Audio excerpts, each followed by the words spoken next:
Hello friends, मैं आपकी दोस्त पारुल शर्मा, एक रेकी मास्टर हीलर और एक लाइफ कोच। आज एक और इंटरेस्टिंग टॉपिक मैं आपके साथ शेयर करूंगी और वो टॉपिक है हमारे इमोशंस। जी हाँ, हम अपने इमोशंस के साथ कैसे जुड़ें और कैसे वो चाहें, जो हम चाह रहे हैं वो हो, जो हम जिसमें जो सिचुएशंस हैं उनको हम अपने हिसाब से बना सकें। यानी हमारी जो मन की स्थिति है वो हर हाल में, हर सिचुएशन में हमको बहुत प्लेजेंट रखे और हमको बहुत ज़्यादा अप डाउन ना करे। तो पहले एक छोटी सी स्टोरी मैं आपके साथ शेयर करती हूँ और वो स्टोरी है, बहुत ही फेमस एक पोएट थे और एक बहुत ही अच्छे एडवाइज़र थे, तेनालीराम। अगर आपको तेनालीराम के बारे में पता है तो तेनालीराम एक बहुत ही अच्छे सुलझे हुए बहुत अच्छे स्कॉलर थे और बहुत अच्छे एक एडवाइज़र थे राजा कृष्णदेव राय के दरबार में। तो एक बार ऐसा हुआ कि राजा को दरबारियों ने बहुत उनके कान भरे, तेनालीराम के अगेंस्ट बहुत भरे। और राजा को ऐसा हो गया कि राजा ने तेनालीराम को दरबार में बुलाया और उनको बहुत बहुत गुस्सा किया। और इस हद तक गुस्सा किया कि राजा में इतना गुस्सा आया उस दिन कि उन्होंने बोला कि आज के बाद मुझे अपनी शक्ल मत दिखाना। तो अब अगर हम अपने आप को इस सिचुएशन में रखें कि भरे दरबार में हमें राजा ने बोला है कि अपनी शक्ल मत दिखाना, तो हमारे अंदर बहुत क्रोध, बहुत रोष, एंगर, रेज सब आएगा कि मेरे लिए इन्होंने बोला कैसे, मेरे को इन्होंने कैसे बोला, राजा ने मेरी बात भी नहीं सुनी। ये सब चीज़ें हमारे अंदर चलेंगी। अब मैं आपको बताती हूँ कि तेनालीराम ने क्या किया। तेनालीराम ने इसको बहुत ही स्मार्ट तरह से काम किया। अब राजा, उन्हें पता था, राजा को आदत है, वो हर सुबह तेनालीराम से बात करते ही करते हैं। तो अगले दिन तेनालीराम दरबार गए और कहीं छुप गए। तो राजा ने जैसे ही आवाज़ लगाई, वो भूल चुके थे कि उन्होंने कल तेनालीराम को बोला था कि मेरे दरबार में मत आना।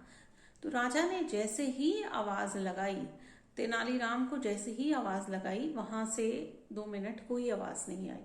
तो सभी दरबारियों ने कहा कि तेनालीराम नहीं आते अब, तेनालीराम को कल अच्छे से डांट पड़ी है और तेनालीराम अब नहीं आएंगे। लेकिन तेनालीराम राजा के बहुत ही ज़्यादा पसंदीदा थे। तो राजा को और गुस्सा आना शुरू हो गया कि तेनालीराम आए क्यों नहीं।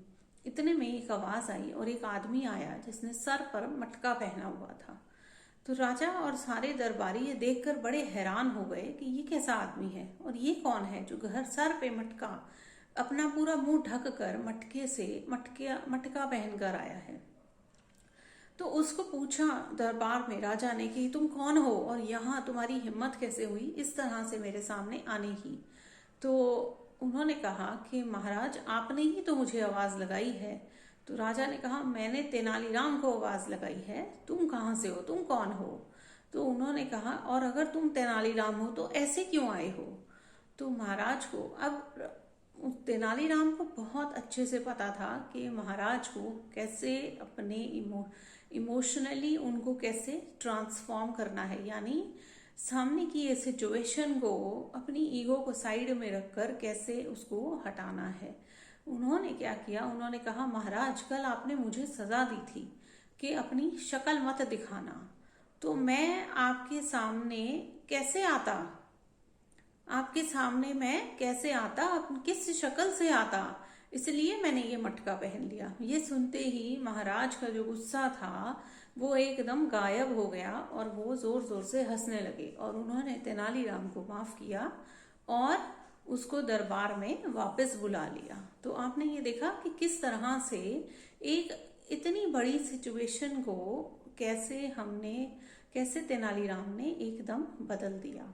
ये है हमारे मन की ताकत, हमारे उन्हीं इमोशंस की ताकत। अगर हम उनको सही तरह से इस्तेमाल करते हैं तो हम कोई भी सिचुएशन को बदल सकते हैं। अब एक एग्जांपल देती हूँ। जैसे आपको कोई आपको बहुत पसंद करता है, तो आपका दिन रात जो है, एक इमोशन आपके अंदर बहुत प्लेजेंट इमोशन चलेगा और आप दिन रात उस पर्सन के बारे में सोचते रहेंगे, खुश होते रहेंगे।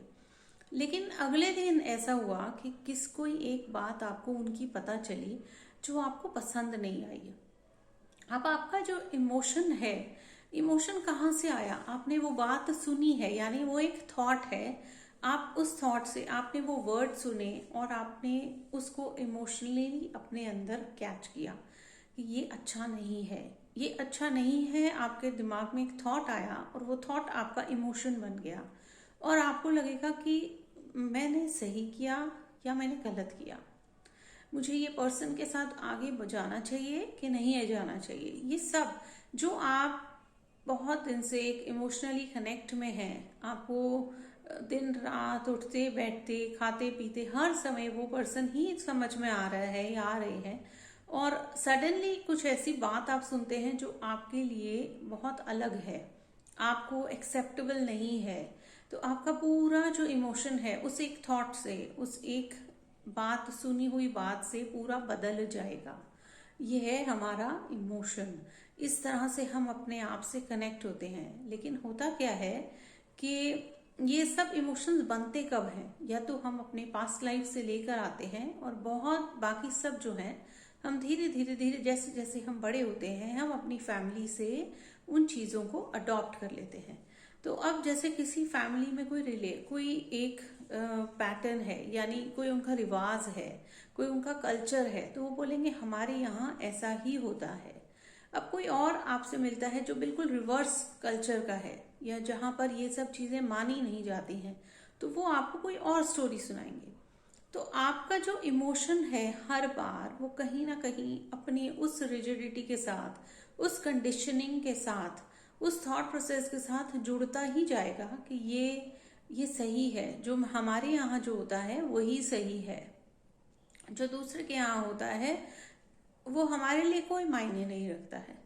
तो ये हमारे चेंजिंग इमोशंस हैं। लेकिन अगर हम ऑथेंटिकली अपने आप से कनेक्ट हैं तो हम अपने इमोशंस का चार्ज ले सकते हैं।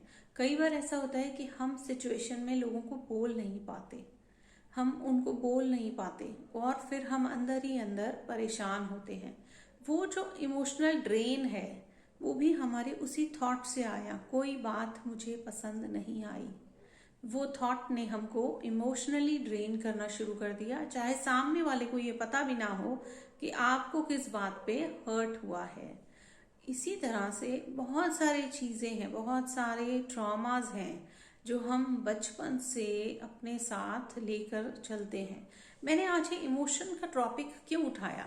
क्योंकि मुझे ये समझ में आता है कि जो हमारा बचपन है वो बहुत ही इम्पोर्टेंट है, और अगर आज हम अपने आप को जानते हैं तो हम आने वाली पीढ़ी के लिए वो ट्रॉमा उनको कैरी फॉरवर्ड नहीं करेंगे। अगर हम अपनी रिस्पॉन्सिबिलिटी लेते हैं और अपने आप को हील करना शुरू करते हैं, अपने आप को जानना शुरू करते हैं कि मुझे ये सब क्यों आ रहा है, ये गुस्सा मुझे क्यों आया, किस बात पे आया, हमें लगेगा अरे उसने गलती की इसलिए मुझे गुस्सा आया। लेकिन उस वक्त अगर हम ये सोचें उसने गलती तो की, लेकिन उसके लिए इतना गुस्सा क्यों आ रहा है, मुझे परेशान क्यों कर रहा है ये। अगर वो सामने वाले को कोई अपनी गलती नहीं दिखाई दे रही, लेकिन आप उसको बोलते हैं कि आप गलत हैं, लेकिन सामने वाले को अपने ऊपर कोई गिल्ट नहीं है, तो आपको पहले ये जानना है कि आपको गुस्सा क्यों आया, आपकी कौन सी कंडीशनिंग है। क्योंकि प्योर जो सोल है, जो हमारी आत्मा है, उस पर इस तरह का कोई लेयर नहीं है जहाँ हम अपनी ईगो से कनेक्ट हों या कहीं हर्ट हो। वहाँ कोई एंगर पेन नहीं है, वहाँ परम शांति है, बहुत प्रेम है। वो सब कैसे आएगा? जब हम अपने इमोशंस से कनेक्ट होंगे। मुझे गुस्सा क्यों आया, आज उसने मुझे अब्यूज़ किया, मुझे इसलिए बुरा लग रहा है अब्यूज़ किया, या मैं उससे डिस्कनेक्ट हो सकता हूँ कि वो उसकी लैंग्वेज है, उसका मतलब ये नहीं है कि मैं ऐसा हूँ। यानी हम डिटैचमेंट से काम कर रहे हैं, तो यहाँ पर हमारा गुस्सा रुक गया। इसी तरह से हम हमारे इमोशंस को कैसे कंट्रोल करते हैं या कैसे ट्रांसफॉर्म करते हैं, ये हमारी रिस्पॉन्सिबिलिटी है कि पहले हम अपने आप को जानें, खुद से प्यार करें, खुद को समझें और अपने इमोशनल ट्रॉमास को हील करें।